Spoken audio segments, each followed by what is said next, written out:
तरह से सक्रिय है और करनाल में यमुना नदी के बढ़ते जलस्तर की आशंका को देखते हुए सिंचाई विभाग ने बाढ़ से बचाव के इंतजाम जो है वो तेज कर दिए हैं। तटबंधों को मजबूत किया जा रहा है और अधिकारियों ने निर्माण कार्य का निरीक्षण कर इसे जल्द पूरा करने के निर्देश दिए हैं। हरियाणा न्यूज ने एक रिपोर्ट तैयार की है, ग्राउंड से दिखाते हैं आपको। में मानसून पूरी तरह एक्टिव है, जिसको लेकर प्रशासन भी पूरी सख्ती बरतता हुआ नजर आ रहा है।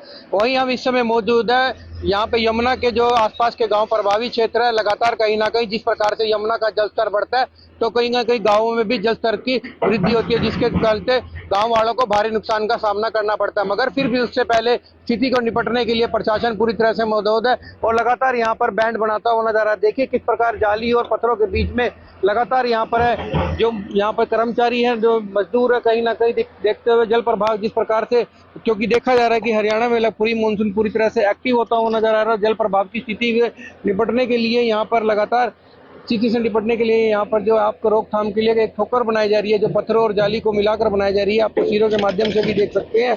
जैसे कि आपको पता है कि इस प्रकार जो हर साल के बाद ही कहीं ना कहीं, चाहे लालूपुरा क्षेत्र की बात करें, चाहे शेरगढ़ टापू की बात करें, इस प्रकार यहाँ पर बाढ़ प्रभावित क्षेत्रों को यहाँ पर देखने को मिलती है। कहीं ना कहीं जो जल भराव की स्थिति उत्पन्न हो जाती है और उससे निपटने के लिए प्रशासन लगातार मुस्तैद है और कहीं ना कहीं कर्मचारी यहाँ पर काम करते हुए भी दिखाई दे रहे हैं आपको।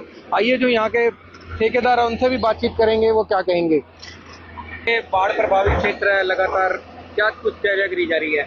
ये मजबूती के लिए किया जा रहा है, कटाव के लिए जी, कटाव के लिए किया जा रहा है, क्योंकि देखा जाता है कि हर साल कहीं ना कहीं जैसे जल प्रभाव होता है यमुना का जलस्तर बढ़ जाता है जी। इसी के लिए ये कटाव जो खेती है वो कटाव के लिए कटाव में जाती है, वो कटाव के लिए ये बांध लगाया जा रहा है गवर्नमेंट।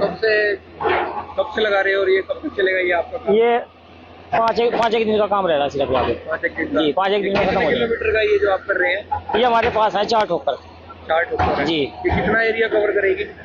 ये 200 लगभग 500 फुट 500 फुट एरिया जी। कहीं ना कहीं इससे बचाव कार्य राहत जी बिल्कुल मिलेगी। क्या नाम है आपका? मेरा नाम है जी रणधीर सिंह।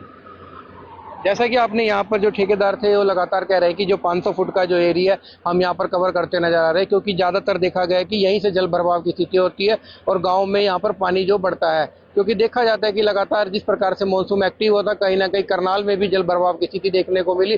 तो वहीं बात करें तो जमुना भी कहीं ना कहीं जो अपने उफान से ऊपर चलती है, जिसके चलते कहीं ना कहीं प्रशासन एक एक्टिव मोड में नजर आता है। और बता दें कि आपको जो घरौंडा के विधायक है उन्होंने भी यहाँ पर कल निरीक्षण किया था और जो जिला प्रशासन को भी सख्त निर्देश दिए गए थे कि इसे जल्द से जल्द कार्य को पूरा किया जाए, क्योंकि देखा जाता है कि पिछले दिनों की बात करें तो कहीं ना कहीं जो लालूपुरा गांव में भी पहले भी यहाँ पर पानी भर गया था, जिसके कारण लोगों को समस्या का सामना करना पड़ा था, जिसके चलते हरविंदर कल्याण ने भी यहाँ पर औचक निरीक्षण किया और जिला उपायुक्त है उनके द्वारा भी यहाँ पर निरीक्षण किया गया और कई टीमें भी गठित कर दी गई हैं जो सर्विलांस पे बैठी है और एक हेल्पलाइन नंबर भी जारी करा है। अगर कुछ ऐसी स्थिति होती है तो कहीं ना कहीं, चाहे एनडीआरएफ की बात करें चाहे एसडीआरएफ की बात करें, लगातार टीमें गठित कर दी गई है जो यहाँ पर सटीक नजर बनाए हुए हैं, जिसके चलते उन्हें भी कोई भी समस्या होती है उसको पूर्णतः उसको हल किया जा। सिंचाई विभाग की बात करें तो लगातार निगरानी बनाए हुए है और आपको तस्वीरों के माध्यम से भी दिखाए किस प्रकार यहाँ पर कर्मचारी पूरी तरह से मुस्तैद है और लगातार ठोकर बनाते हुए मशीनों के द्वारा ठोकर बनती नजर आ रही है। अब देखना यह है कि कितना ग्राउंड लेवल पर काम हुआ, क्योंकि देखा जाता है कि कहीं ना कहीं जो सरकार बड़े बड़े दावे करता है कहीं ना कहीं वो विफल होते नजर आ रहे हैं।